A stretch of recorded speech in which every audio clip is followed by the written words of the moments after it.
নবী বলে দুই ধর্মের লোক কাল চলো এক ময়দানে, কার ধর্ম সঠিক হবে প্রমাণ হবে সেইখানে। নবী বলে দুই দলের লোক বলবো যে যার খোদাকে, যার ধর্ম মিথ্যা হবে ধ্বংস করে দাও তাকে, যার ধর্ম মিথ্যা হবে ধ্বংস করে দাও তাকে।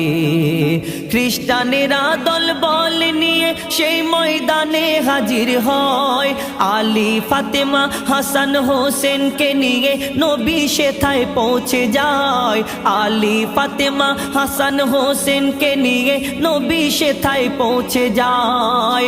প্রথম দোয়া করবে বলে যখন হাত তোলে আহলে বায়াত, দূর থেকে সেই পাদ্রী বলে হাতে নামাও মোহাম্মদ, দূর থেকে সেই পাদ্রী বলে থামাও থামাও মোহাম্মদ।